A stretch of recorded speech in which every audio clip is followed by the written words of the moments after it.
معراج جسمانی حضور علیہ السلام کی، اگر معراج روحانی ہوتی تو مجھے بتائیے، آج ہمارے یہاں فجر کی نماز میں ایک آدمی آن کر یہ کہے کہ مولانا رات میں نے خواب دیکھا میں امریکہ گیا، امریکہ سے برطانیہ آیا، برطانیہ سے یورپ گھوما، اس کے بعد عمرہ کیا، اس کے بعد سعی کی، اب جب اٹھا صبح بستر میں تھا، کوئی اعتراض کرے گا؟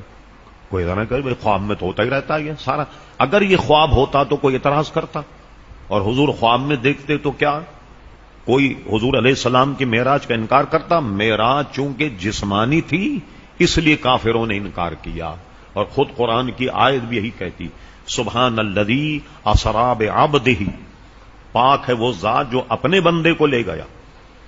تو بندہ روح اور جسد دونوں کو کہا جاتا ہے، تو حضور علیہ السلام کو یہ شب معراج جو ہے یہ روحانی نہیں بلکہ جسمانی تھی۔ اب لوگ جو اس پر اعتراضات کرتے ہیں وہ بہت طویل، مثلا سب سے بڑا اعتراض اہل حدیث اور معراج کے منکروں کا یہ، حضرت عائشہ صدیقہ فرماتی حضور کو معراج جسمانی نہیں روحانی، اس لیے کہ جس دن حضور کو معراج تھی تو میں نے حضور کے جسم کو گم نہیں پایا بلکہ وہ تو میرے پاس موجود تھے، اس لیے حضور علیہ السلام کو معراج جسمانی نہیں بلکہ روحانی۔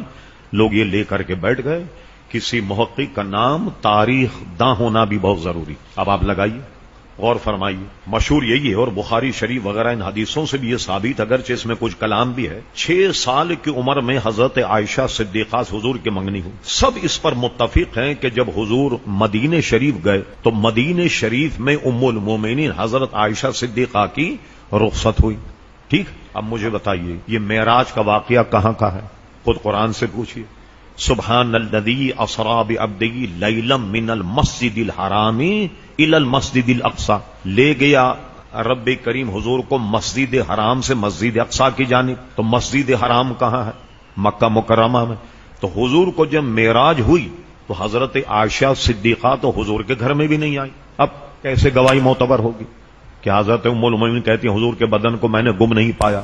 تو بھائی حضور کے تو گھر میں وہ موجود ہی نہیں، کیسے گم پایا؟ اور آئیے قاضی ایاز نے اس پہ کلام کیا، ایک قول یہ ہے کہ حضور کو معراج 41 سال کی عمر میں ہوئی یا 42 سال کی عمر میں ہوئی معراج۔ اگر مان لیا جائے 41 اور 42 سال میں حضور کو معراج ہو، حضرت عائشہ صدیقہ تو پیدا بھی نہیں ہوئی، وہ کیسے کہتی ہیں کہ حضور کے بدن کو میں نے گم نہیں پایا؟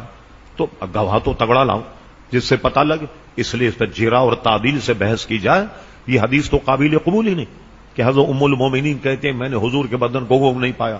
اب چونکہ حضرت ام المومنین ہماری بھی ماں ہے، اس اعتراض کو رفع کرنا یہ ہمارا کام ہے۔ اب سنیے، وہ بالکل سچ کہتی ہیں۔ وہ کیوں سچ کہتی ہیں؟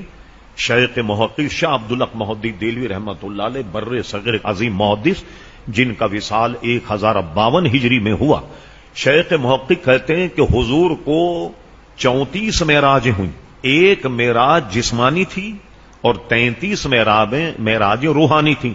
تو حضرت عائشہ صدیقہ کسی روحانی معراج کا ذکر کر رہی، اور اس اعتراض کو تم جسمانی معراج پر لے کر آ رہے، یہاں تو ان کی گواہی معتبر نہیں، لہذا حضور علیہ السلام کو معراج جو ہے وہ جسمانی ہوئی، جس کے دلائل قاضی ایاز نے اپنی کتاب الشفا میں نقل کیے، اور پھر اس کے بعد میں ملا علی قاری رحمۃ اللہ اس کی شرح میں بے شماروں دلائلوں کو اور مضبوط کر کے بیان کیا۔